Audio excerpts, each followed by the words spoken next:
Fala, meu querido, chegamos com mais uma questão aqui sobre ondulatória, essa questão que caiu lá no Instituto Federal da Bahia.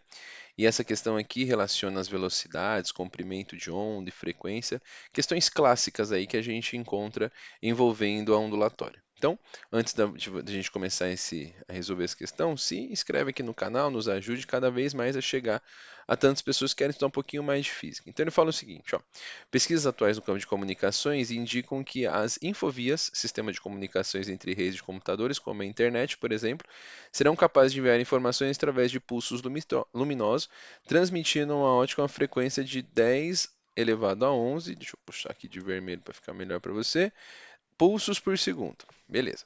Se na fibra ótica a luz se propaga a uma velocidade de 2 vezes 10 à oitava, podemos afirmar que a distância em metro entre dois pulsos consecutivos é.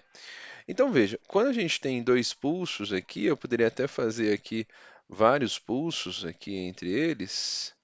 E a gente quer saber a distância entre um pulso e o outro, né? A gente pudesse marcar aqui as distâncias, por exemplo, tem um pulso aqui, uma distância, um comprimento de onda, outro comprimento de onda, e assim por diante, né? Então, a cada pulso que eu dou aqui, eu completo um ciclo, é como se a gente tivesse andado um lambda, né? Então, um lambda para esse, um ciclo aqui foi realizado aqui, outro ciclo foi realizado aqui, e outro ciclo foi realizado aqui.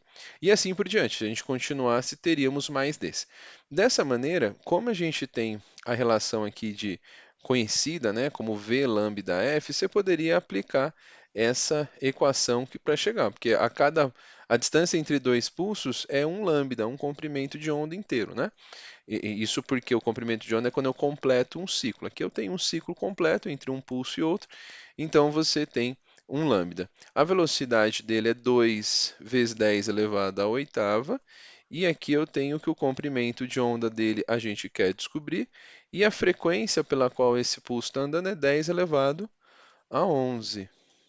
Dessa maneira, o comprimento de onda, que é a distância aí que eu tenho entre esses dois pulsos, é 2 vezes 10 elevado à oitava sobre 10 elevado a 11. Isso revela para a gente que esse lambda é 2 vezes 10 elevado a menos 3 metros, que é melhor encaixa-se aqui com 0,02 metros.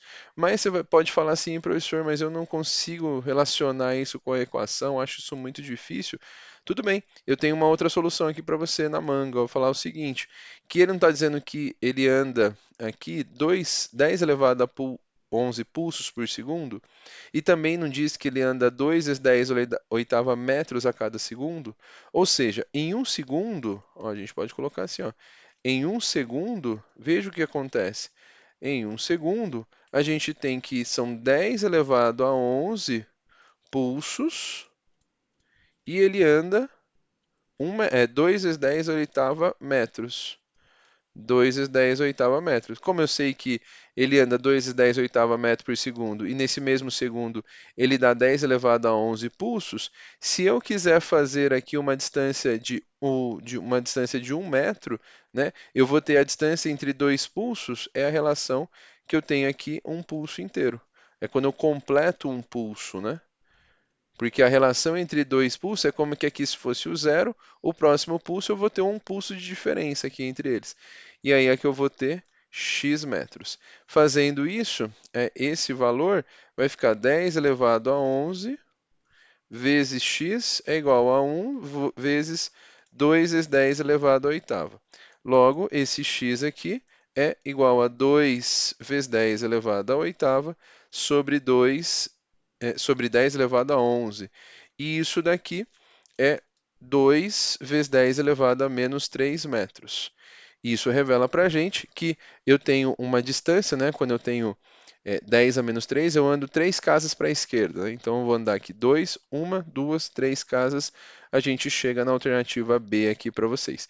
Essas questões, aqui algum aluno poderia falar assim, mas não eram dois pulsos, não tinha que ser dois aqui? Não. A distância entre dois pulsos revela que há diferença de um pulso entre eles. né? Então, essa entre dois pools significa que há um pulso entre eles, por isso que a gente usa um aqui. Chegamos assim na alternativa B, e eu espero que você possa ter entendido essa questão. Qualquer dúvida, deixe seus comentários aqui para que a gente possa discutir essa relação. E se esse vídeo foi bom para você, dá um likezinho, se inscreve no canal para a gente cada vez mais chegar a tanta gente que precisa estudar física.